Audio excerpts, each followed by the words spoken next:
Excellent. Okay. So um, just to recap really fast, I'm on the library's homepage and I'm going to bring you into one of our research guides.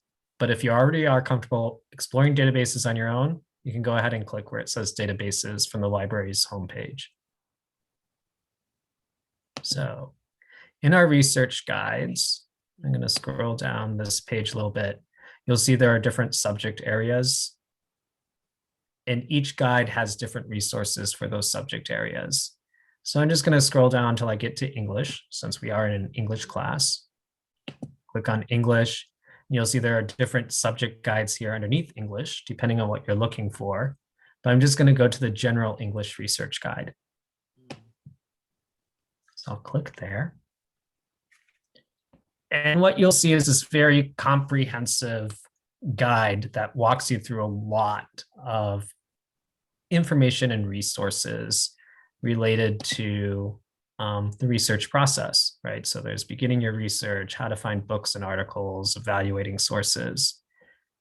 To get to resources specifically for your class, though, you can go down to this bottom area where it says sections. I'm just going to click on sections, and I'm just going to scroll up here. See, there's a lot of different sections, but we'll find yours. So English 1A Williams. And I'll just click there. And then you should see a screen that looks like this.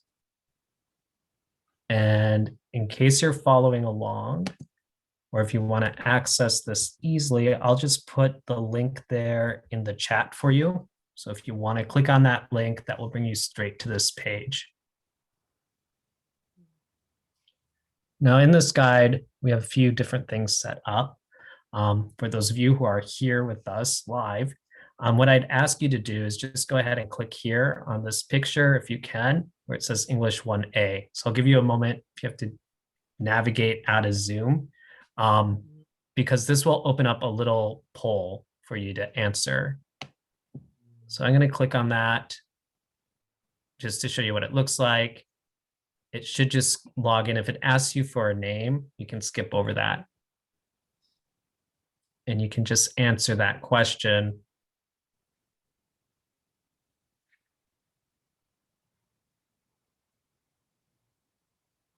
And I'll give you a moment to get there if you can.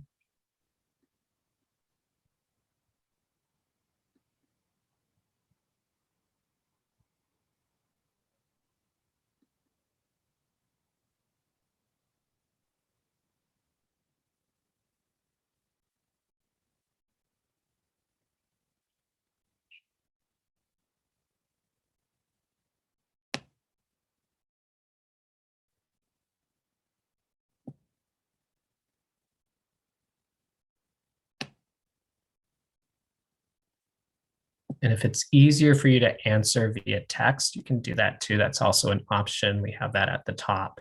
That way you don't have to worry about what screen you're on. Excellent. That's fine too, thank you.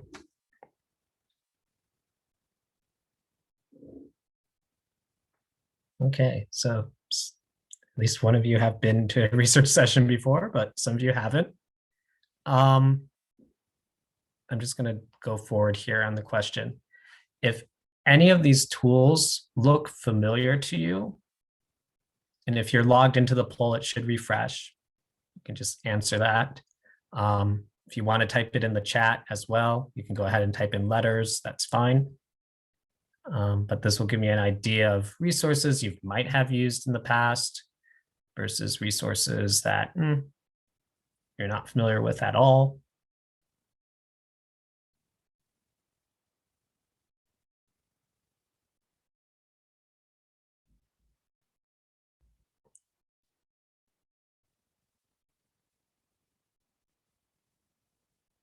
Excellent.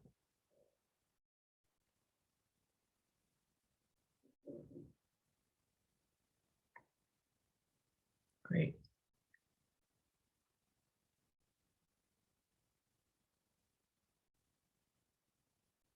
Okay.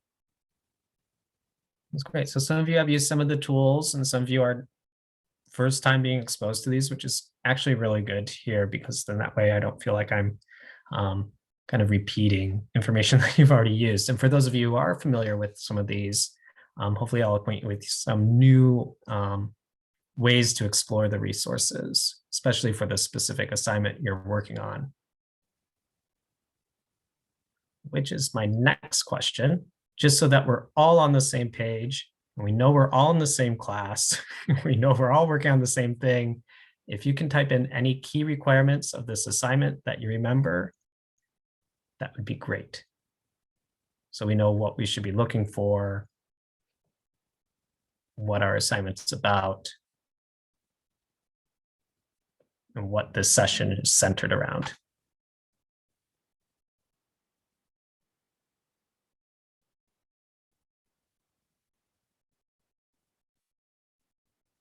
And it could be something simple, such as it's due in a couple weeks, or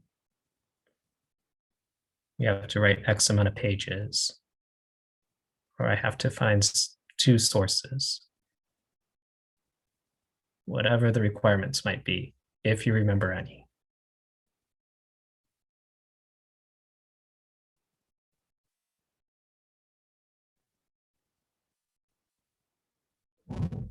Great, so we have historical moments, that's great.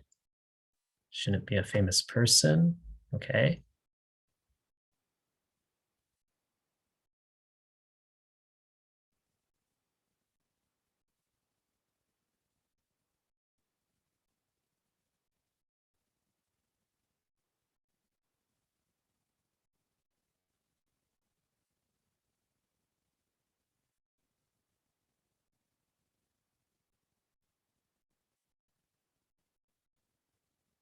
Okay, well, veer away from encyclopedias, sort of.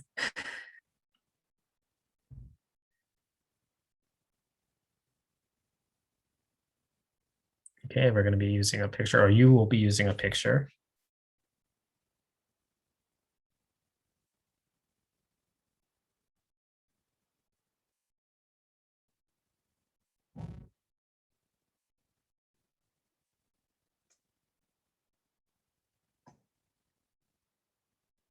Anything else coming to mind?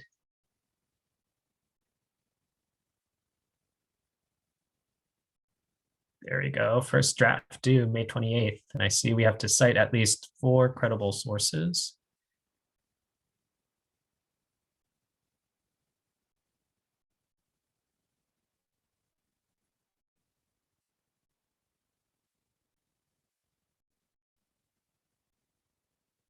Any other last thoughts here? Because I don't have your full assignment description in front of me, so I can't highlight anything that might be really key and pivotal. Anything?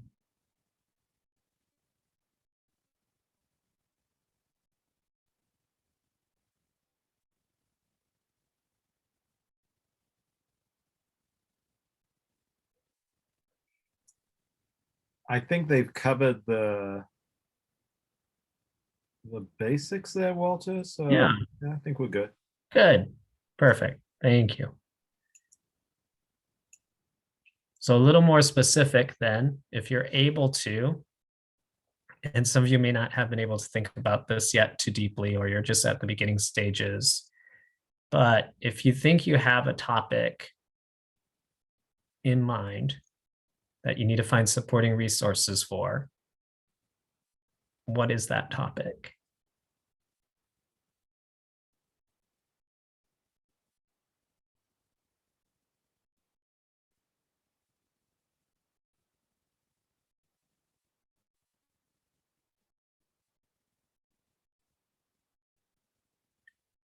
And if you're unsure, you can just say unsure right now. That's fine.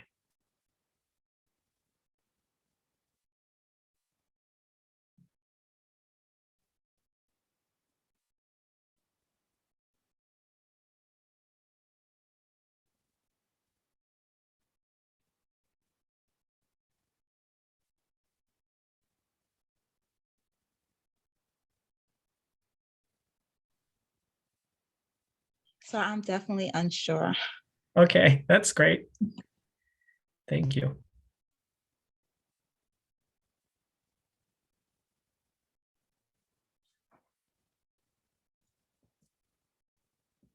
I'm going to shrink my screen down here so I can actually see what was there. Okay.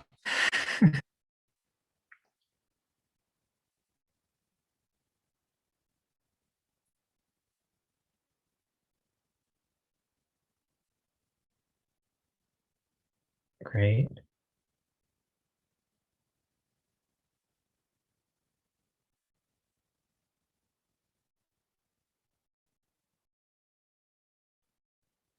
Okay, so it looks like we have maybe 2 topics out there: ideas, Vietnam War draft, and the Tiananmen Square massacre.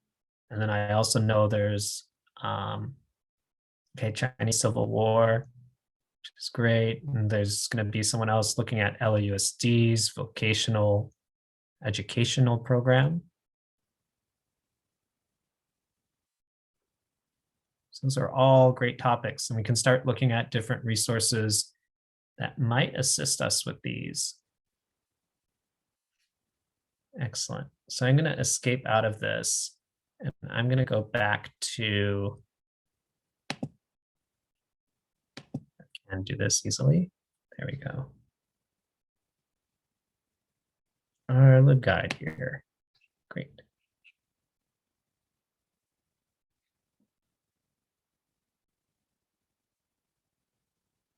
So I'm going to, whoops, that's the older version. There we go.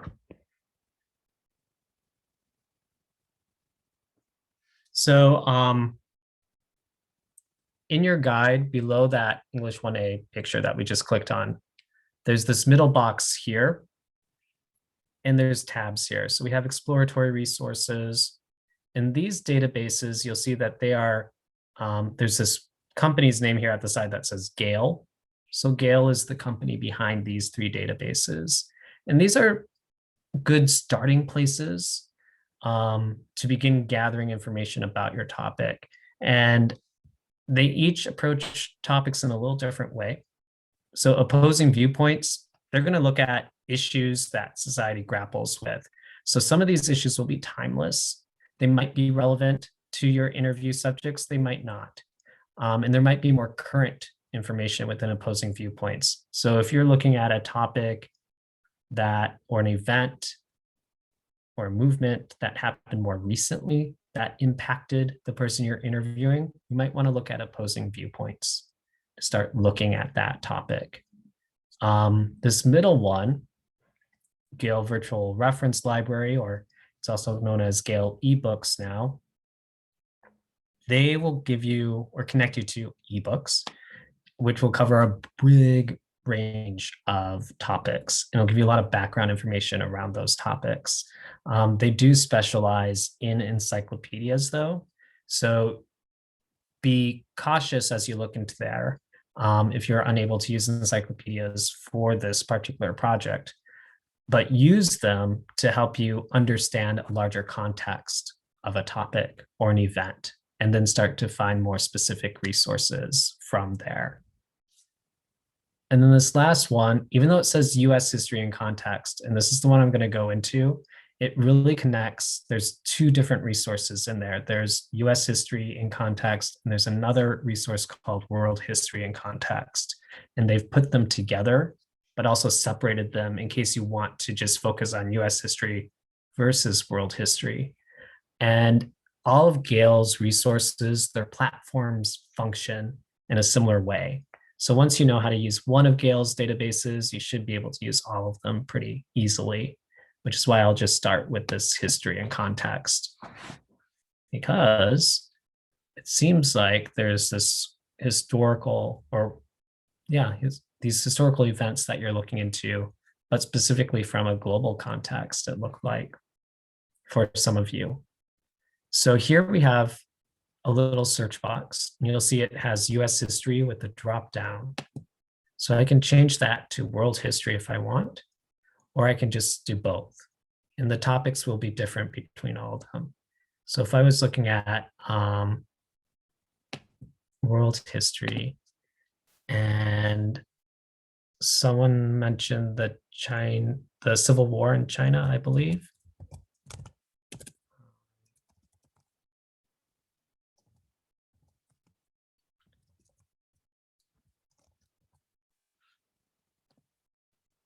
We can do a search. And it's going to pull back a lot of content for us. And you'll see up here, they kind of have them categorized for us. They have a big list. I can go through that list. Up here, I can also jump to specific types of resources. So if I just want to look at those academic journal articles, I can just click that and it will refresh the page. Or I can go to newspaper articles. They have links to primary sources. So these will probably be documents. They could be different images. They could be government documents, but they will be original sourced materials. They also have video clips and magazine articles. So a lot of different resources you can pull in from here. If you prefer to scroll through the list, you can. Just know that they put them in little boxes. So here we have academic journals. They'll just list the first 3 here to give you an idea of what's in there. But if you click on it, it will refresh and bring back all 3,600 of those articles. Now over here, you can then start filtering the results and you can search within them if you need to. So if you're looking for specific date ranges, you can do that. If there are additional keywords you want to add into your search, you could do that as well. I'm just going to scroll. Whoops, didn't want that article, because that one did not seem as relevant. But I did want to scroll down here to see what they were pulling back.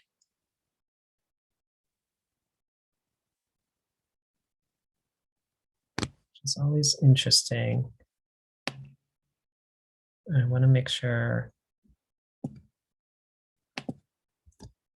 that I do a couple of things here.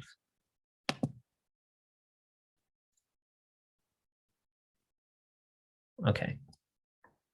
So one thing that you might have to do when you're doing a search, this is a tip. If you're looking for a specific phrase, so here I was looking for Chinese Civil War, and I started to notice in my search results, it was pulling back results that mentioned Civil War, but not necessarily the Chinese Civil War. So if I want that exact phrase, you'll want to put quotation marks around that phrase, and that will then start to bring back those more relevant results that deal with that specific topic that you're trying to find. So here I have this resource, and you'll see up here, this was great to see too. It'll say, oh, this is a book review. So a book review may not be exactly what you're looking for, because they're going to review this book that's about the Chinese Civil War. So down here, I can say, well, let me see what other related articles are out there. And then I can start to see what else I might want to look into. And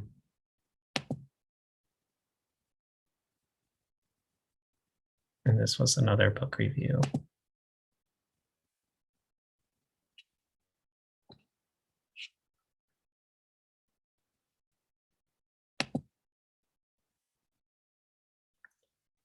Okay. So this is an entry from one of their encyclopedias, and I can skim through it to give me an idea of that Civil War. And at the bottom, they'll have a bibliography. So I can see if there's any way I can get access to any of these additional resources as a way to explore outside of that specific resource.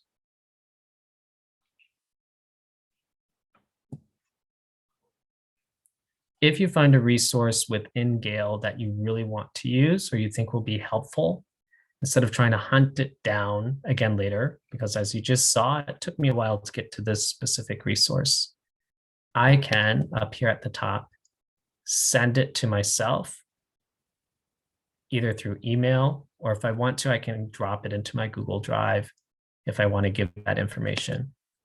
In the email, you just put in your email address for the to field, as well as the from field. you can add a subject line, and you'll want the full text sent to yourself. So you have that full information. When it does email it to you from a Gale database, you'll also get the citation for that resource, which helps you as you're putting together a paper. And then if you're unsure of what the citation should be, at the bottom of each resource within Gale, you'll see the citation there for you in different styles. So for this class, I am assuming you'll be using MLA, and you'll have that resource citation there for you to use.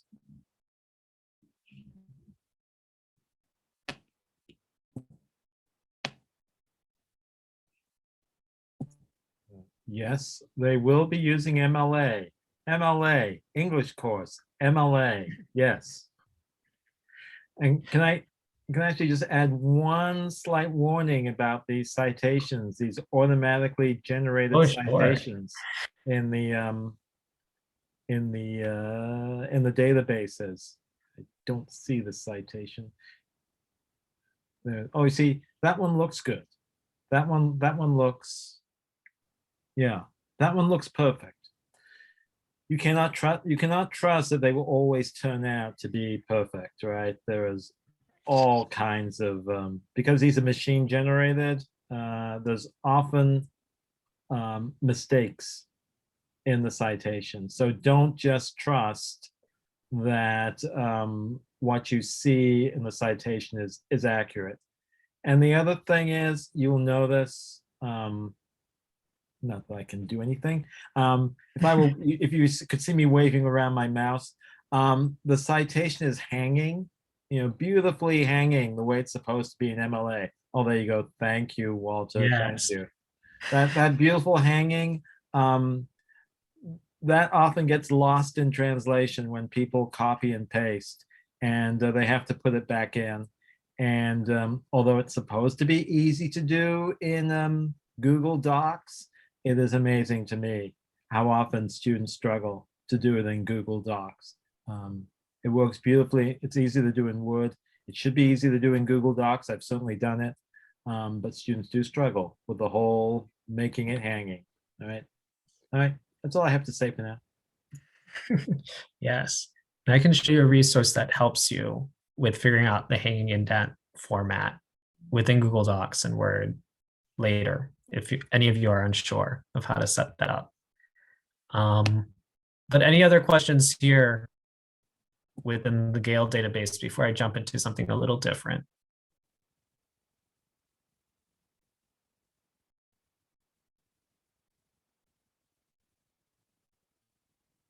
Okay.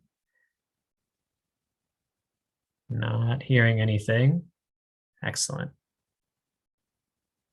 Okay. So I'm just going to go back to the LibGuide. If you're doing this on your own later, when you're clicking on these links, they should open up in a new tab. So you can always go back to that guide to get back to these other links. So in this box, as I mentioned, there's other tabs. So there's another one that says Research Resources. And what this is going to connect you to are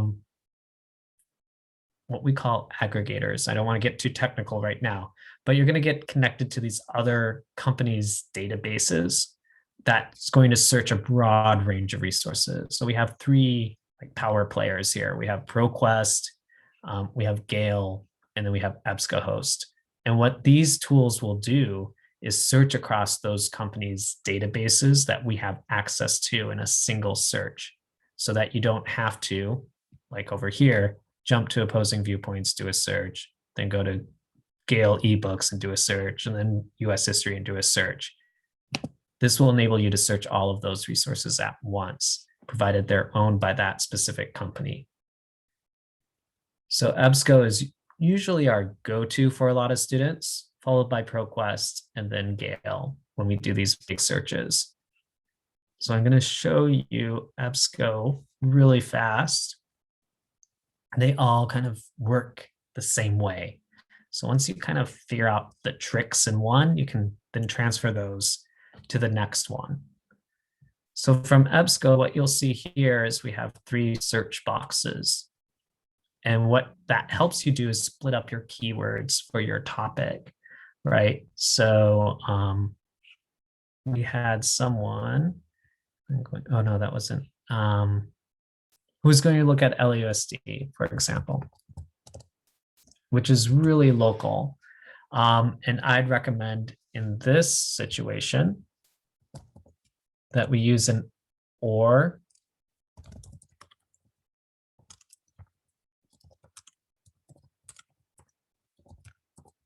and spell out Los Angeles Unified School District. And notice I put in quotes around it because it's that phrase, right? I don't want the database to look up Los Angeles by itself. So I want to make sure it's looking for that whole phrase. And then they were looking at vocational education.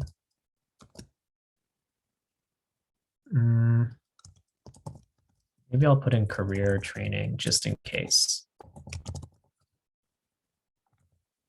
as an or. And that or means that it will look for either one of these terms. So now I have this search set up to look for LAUSD or Los Angeles Unified School District and vocational education or career training. And then I'll do a search and see if anything comes back. Does or have to be capitalized? It should be. Each database kind of handles that a little differently. So by habit, I always put it in capital letters because I don't know if the database will be looking for that or not. So the or in capitals will definitely work across the board. So in this database, I see 13 results coming back. Just like Gale, we have filters. They have their filters over here to the side. So if I want to, I can also switch to just the scholarly peer-reviewed journal articles, or I can change the date range as well. For me, what I'm seeing here is kind of a wall for 2007 for this topic. So I might want to try a different database right away because I might feel like 2007 isn't recent enough for that topic. So if you see something like that happen, then you might want to try ProQuest, which is what I'm going to do in just a moment. Let me just go back up to this search though.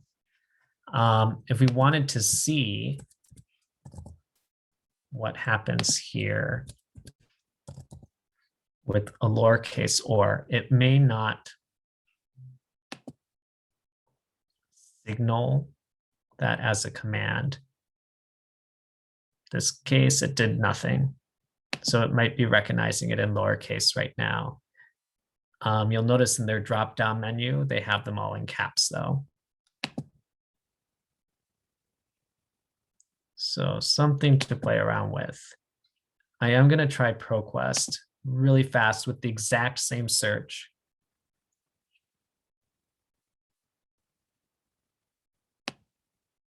So I don't have to type everything again. I'm just going to copy this over. Give me 1 moment.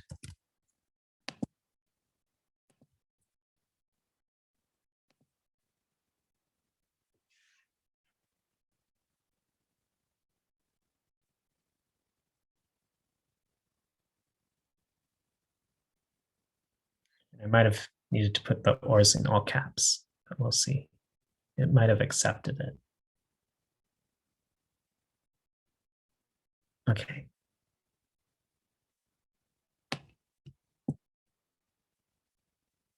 So here you'll see I have 564 results. And just for fun, let's see if that makes any difference here for them. Because you'll notice I didn't put that and, that was something they threw in. And yeah, it looks like it stayed the same. So the capitalizations may not be as significant anymore. So scrolling through this list, once again, I have scholarly journal types over here and magazines that I can limit it to. and as well as a date range. So if I want to customize my date range here, and I just want to look at it more recently,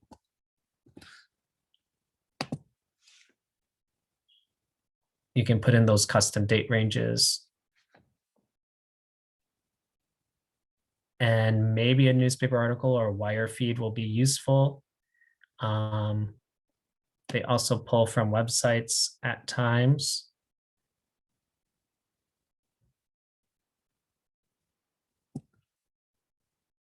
Let's see what's happening here.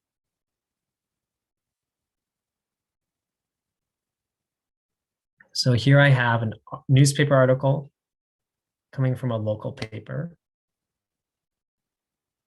And it's probably going to be brief because it is from a newspaper article. But it'll give me insight to that local, right, news information, and however they're addressing it here in this article. So if this type of article was useful, and if it did have some quick facts that you could use from it, or a quick description that would assist you, you can then email it out of ProQuest as well. Their form is a little longer. Unlike Gale, they won't automatically send you a citation. So you'll have to click on that and choose the citation you'd want. You can put in your email address and then your name. You can change the subject and you can add any notes that you want. And then it will email it off to you. If you just want to download it, maybe you don't want to email it, you can just download it or save it as a PDF. The only problem with that is that you'll lose that citation.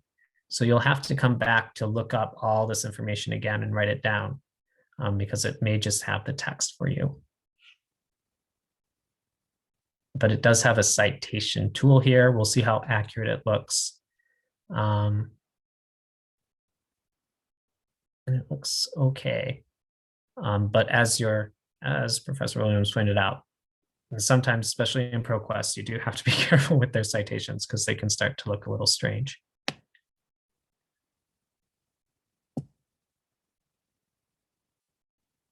And actually, I did see something. So right here, you'll see it said page 1. But here, the page is actually A2 from the newspaper. And usually in newspapers, you'll have a letter and a number with a page. So just something to look out for.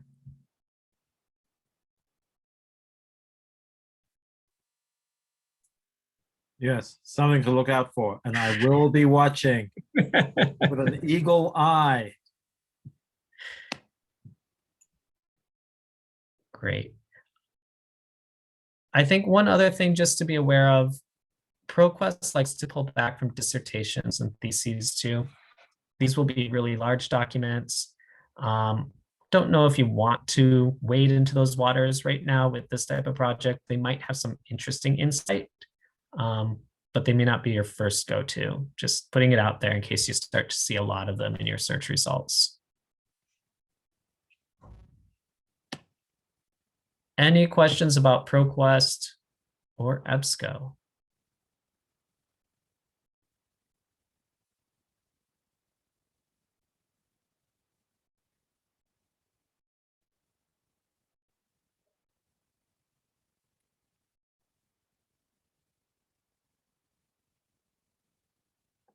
Great. Okay. So I'm just going to jump back here. We already looked at Gale, so you should have a good sense of how to navigate through there. For this project, video resources, you might find some additional interviews to watch about different topics, or even a documentary that might give you insight. So if you want to look at those, these databases are there for you as well. And there's also a statistical abstract database. This one might be more interesting for those of you doing something that's more recent. And it is going to be focused on the US only. But if there is some sort of statistic that you want to pull out that deals with maybe immigration to the US or populations, you can look that statistical information up within this database. So if you were doing something around a pivotal election that was unique or impactful for the subject that you were interviewing, you could see if there was any information about that election or what the states or looked like during that election period.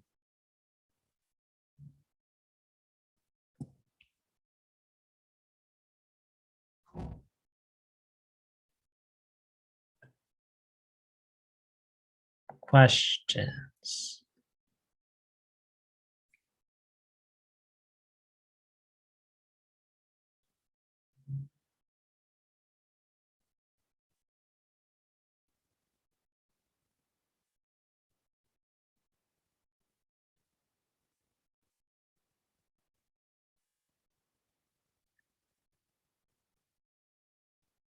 So where else might you want to look for information about any of your topics?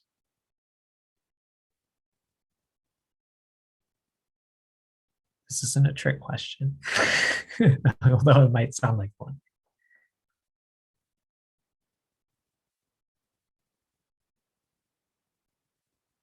So some of you might want to just start on the open web, right? To start looking up information about any of your topics, which is fine. I do want to give you some guidance though, to help you find credible resources though, if you do go that route. Also know that once you start going that route, citations also become more tricky. But there are some neat things that you could do if you were doing a search on the open web. So if we were going to do something like, so someone was looking up the Tiananmen, I'm going to mess up the spelling. That doesn't look right to me. Tiananmen's, is it just that? Okay.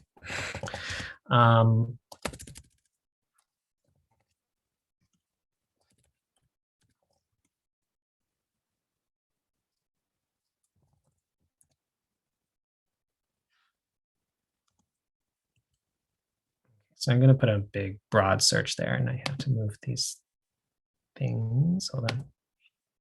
There we go. That looks like a better spelling. Okay. So one thing we can do, and you can get, a lot of resources are going to come back right away. But I might want to start trying to limit these.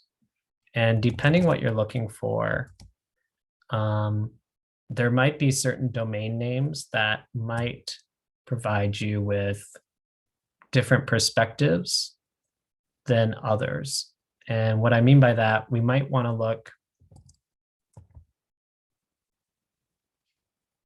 at government websites. So here I can put in site:.gov in my search bar. And this works in Google too. Right now I'm in Bing. But you could do this in Google. The same command works. And what that does, if you look at my search results, they're all coming from government websites now, which might be helpful because it then pulls away from some of the editorial information that you might find in an open website.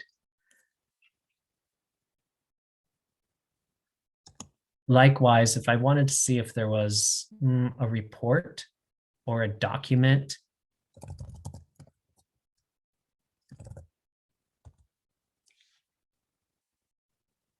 I could then limit it by putting in this command here where it says file type PDF. And then you'll see in my search results now, next to each one, it says PDF, right? So then I can go into one of these sites and it should bring me to that PDF document from that government website. And whatever document it is, I can then take a look at it to see if it's useful or not, or what it's about. And then once you have a document, it's a little easier to cite. It's a little more stable than a website that might change its content day by day as they're updating whatever is there. Here you have something that's more tangible.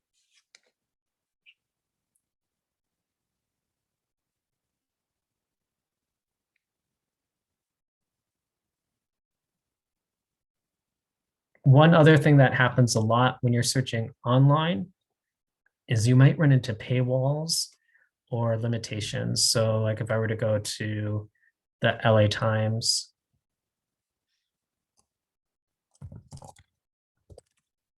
I'm sure many of you have experienced this before, but after you click on so many articles, it kind of cuts you off. And it says you can't look at anything else for the rest of the month. So just be aware of that too, because that can be really frustrating. Fortunately, in our databases, we do have access to the LA Times. So you can find those articles if you hit that paywall within our databases. There might be like a 1-day lag depending, but the LA Times is pretty good on getting things up to date within our databases, as are other newspapers. So the New York Times, you can find in our databases, and the Washington Post as well. Those are like the big three. Chicago Tribune's there too.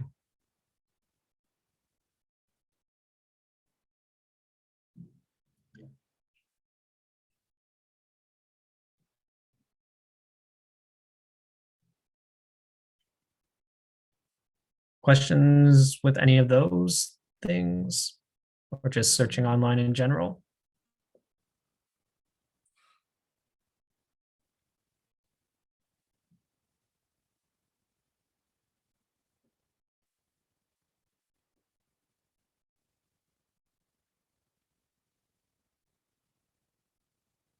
Bing versus Google was a question. There's no, it's a big topic. They're both great. They just have different sets of tools that you can play around with depending on what you're looking for. But the commands, so that cite command, the file type command, those all will be the same. But then how you control your search results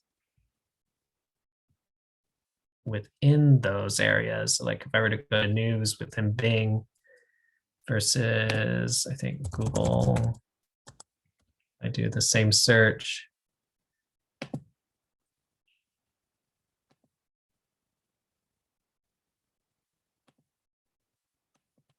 No, it's not going to have all of this within your news site.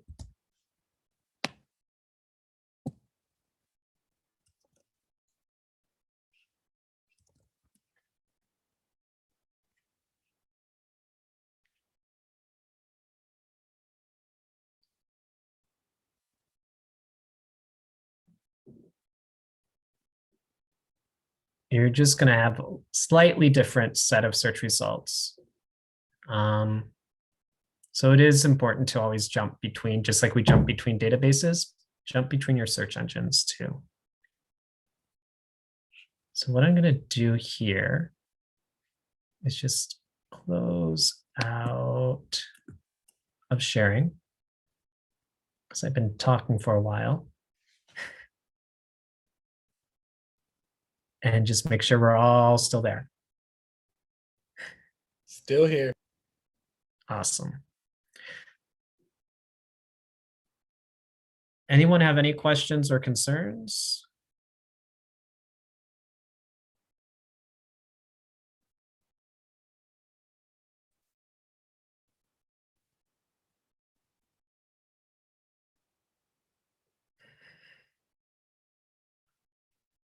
Fair point. Okay, so let me just give you all my email address really fast. If any questions should come up, as you're exploring those databases or trying to figure out how to navigate through your topic, or even narrowing down your topic a little bit, feel free to email me. I'm happy to set up a Zoom session with you, or we can just go through the email chain back and forth. That works as well. And then we also have our library chat service, which some of you said that you have used, but not all of you. So from the library's website, maybe I stopped sharing too fast here, but let me show you really fast.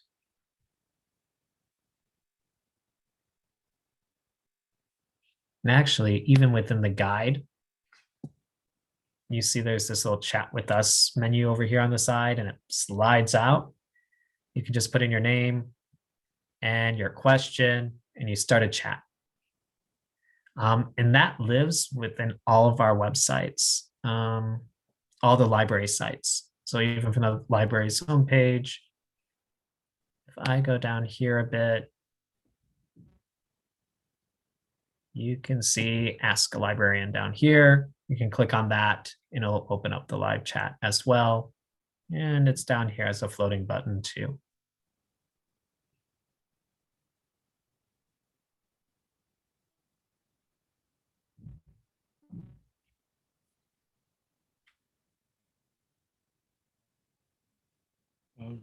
All right. So are there any additional questions, dear students, before we let this good man go? No? No, I heard a no. All right. good to say. I do want to just say with that chat service, just be aware it is available 24/7. So even at 2 o'clock in the morning, you can use it. But at 2 o'clock in the morning, you probably won't be connected to a PCC librarian, because I don't think any of us will be up on the chat at that time. You will be connected to another librarian though, and it might even be someone internationally at that hour, because it is an international network. So just keep that in mind. You never know who you might be connecting to. When you do use that chat during the day hours, you should be connected to one of us. But once it gets later in the night, if it's really early in the morning, it might be someone else. Okay. Okay. Yeah. All right. Well, thank you, Walter. I think this was really useful. And again, it has been recorded for the benefit of everyone that is here and isn't here as well. So I will now stop the recording. Let's see if I find it. There we go.